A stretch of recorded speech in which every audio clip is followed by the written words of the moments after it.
Hello दोस्तों, जय हिंद।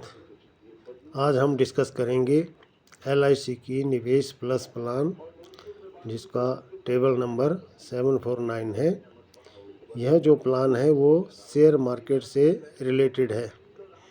यदि कोई व्यक्ति इस प्लान में निवेश करता है तो वो शेयर मार्केट के द्वारा इस प्लान में निवेश करता है।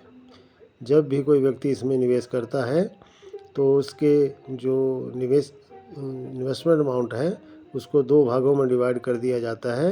एक जो है इंश्योरेंस और दूसरा जो है वो इन्वेस्टमेंट। तो इस प्लान में निवेश करने के लिए जो एज है वो 0 से 70 ईयर तक है, अर्थात कोई बच्चा जो 90 डेज़ का है उसके नाम से भी इस प्लान में निवेश किया जा सकता है, तथा अधिकतम जो एज है वो 70 है, अर्थात 70 ईयर से नीचे भी व्यक्ति इसमें निवेश कर सकता है। इसमें सम एश्योर्ड जो है वो मिनिमम 1 लाख और मैक्सिमम इसकी नो लिमिट है, अर्थात कोई व्यक्ति जितना मर्जी इसमें पैसा जमा कर सकता है। टर्म इस प्लान की 10 to 25 ईयर है, अर्थात 10 साल के से लेकर 25 साल के बीच में कोई भी टर्म जो है वो निवेशकर्ता चुन सकता है। इसमें सिंगल प्रीमियम जो है वह डाला जाता है। ये FD की तरह होता है, अर्थात एक बार एक मुश्त ही पैसा इसमें लगाया जाता है। और जो पैसा इसमें लगाया जाता है वो 4 प्रकार के फंड में डाला जा सकता है। ये उसकी चॉइस के ऊपर निर्भर है वो कौन से फंड में निवेश करना चाहता है। पहला है ग्रोथ फंड। इसमें टोटल इन्वेस्टमेंट का 40 से लेकर 80% तक शेयर मार्केट में निवेश किया जाता है और 20% जो है वो गवर्नमेंट सिक्योरिटी में निवेश किया जाता है। दूसरा है बैलेंस फंड।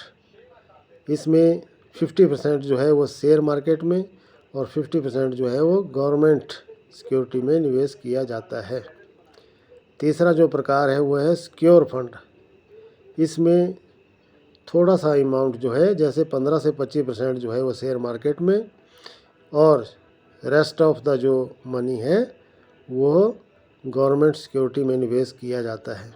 और लास्ट जो है वो है बॉन्ड।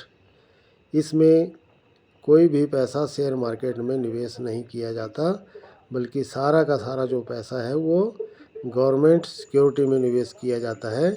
इस तरह इसमें रिस्क भी कम होता है।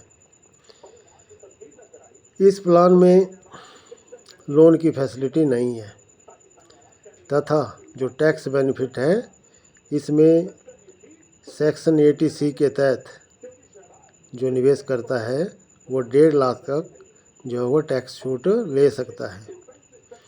मैच्योरिटी इसमें जो मिलेगी वो टैक्स फ्री होगी। और इसी तरह जब डेथ क्लेम यदि होता है तो नॉमिनी को जो डेथ क्लेम मिलेगा वो भी टैक्स फ्री होगा। इसको हम एक एग्जांपल के द्वारा समझ सकते हैं कि जैसे किसी व्यक्ति की एज 30 ईयर है और वह 20 साल की पॉलिसी लेना चाहता है, तो सिंगल प्रीमियम यदि वह 1 लाख का उसमें डालता है तो वह 2 ऑप्शन के तहत रिस्क उसको प्राप्त होगा। पहला, यदि 1 लाख वो डालता है तो उसको 1,25,000 का रिस्क कवर प्राप्त होगा। और ऑप्शन जो 2 है उसमें यदि 1 लाख वो डालता है तो उसको 10 टाइम जो है वो रिस्क प्राप्त होता है, अर्थात यदि इसमें 1 लाख वो डालता है तो 10 लाख का उसका रिस्क कवर मिलेगा। इसी प्रकार यदि वो 5 लाख डालता है तो रिस्क कवर जो है वो फिर 50 लाख का 10 टाइम 50 लाख का उसको प्राप्त होगा। तो इस तरह से इसमें जो है वो रिस्क काफ़ी ज़्यादा मिलता है। तो ये थी निवेश प्लस प्लान। इसमें निवेश भी होता है और जो निवेश करता है उसका बीमा भी होता है। तो इस तरह से आज हमने इसमें LIC के प्लान के बारे में जानकारी ली। यदि ये जानकारी आपको अच्छी लगी हो तो वीडियो को लाइक करें, शेयर करें और सब्सक्राइब करें। Thank you for watching this video.